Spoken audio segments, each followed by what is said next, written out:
ভারত যেমন একটি দেশ, আমরা এমন একটি দেশ। তারা যেন জাতির প্রত্যাশা এবং আবেগের বাইরে কোনো কাজ না করে। আসুন আমরা একটা ঐক্যবদ্ধ সমাজ গড়ে তোলার চেষ্টা করি। পারস্পরিক মর্যাদা এবং সমতার ভিত্তিতে প্রতিবেশী দেশগুলোর সঙ্গে সম্পর্ক এগিয়ে নেওয়া হবে বলে জানিয়েছেন জামায়াতে ইসলামীর আমির ডক্টর শফিকুর রহমান। ভারত প্রসঙ্গে এক প্রশ্নের জবাবে তিনি একথা বলেন। জামায়াতের আমির বলেন, ভারতের ব্যাপারে আমরা আলাদা করে কিছু বলতে চাই না। ভারত যেমন একটি দেশ, আমরাও একটি দেশ। ভারত ছাড়াও আমাদের প্রতিবেশী দেশ আছে এবং বিশ্বে আরো অনেক দেশ আছে। সবার প্রতি আমাদের একই কথা। আলাদা করে ভারতের ব্যাপারে আমরা কিছু বলবো না। ভারত যেমন একটি দেশ, আমরা এমন একটি দেশ। ভারত ছাড়াও আমাদের প্রতিবেশী আছে এবং বিশ্বসভায় আরো অনেকগুলা দেশ আছে।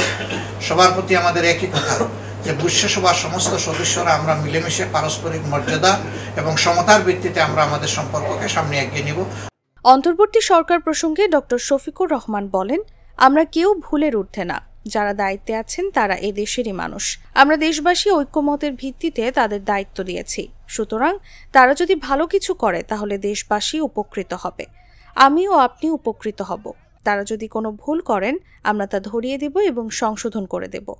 এখন যারা দায়িত্বে আছেন তারা এ দেশেরই মানুষ, আর আমরা দেশবাসী মিলে ঐক্যমতের ভিত্তিতে তাদের উপরেই দায়িত্ব দিয়েছি।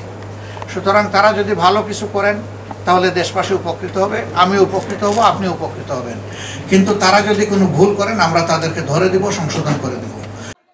ইতোমধ্যে কিছু বিষয় আমাদের দৃষ্টিতে এসেছিল। আমরা সেসব বিষয়ে পরামর্শ দিয়েছি এবং ইতিবাচক ফল পেয়েছি। মানুষ হিসেবে তাদের জন্য দোয়া করা উচিত, তারা যেন জাতির আবেগ ও প্রত্যাশা পূরণ করতে পারেন। জাতির চেতনাকে তারা যেন ধারণ করেন, 24 বিপ্লবের চেতনাকে তারা যেন সম্মান করেন। আমরা তাদের কাছে সেইটুকুই আশা করি। তবে আবেগবশত মাঝে মধ্যে দুই একটা জিনিস হয়ে যাচ্ছে, এটা হওয়া উচিত না। কি হয়ে যাচ্ছে আপনারা এটা বুঝেন, আমি সবকিছু ভেঙে বলতে চাচ্ছি না। আর আপনি বলেছেন যে দেশবাসীর উদ্দেশ্যে আমাদের কি বক্তব্য, একটাই বক্তব্য যে আসুন আমরা একটা ঐক্যবদ্ধ সমাজ গড়ে তোলার চেষ্টা করি। কোনো বিভক্তি নয়, ঐক্যই হোক এই জাতির সৌন্দর্য এবং শক্তির প্রতীক। শনিবার সকাল 7:30টায় চুয়াডাঙ্গা শহরের হোটেল শাহিদ প্যালেসের কনফারেন্স রুমে এক সমাবেশে এসব কথা বলেন তিনি।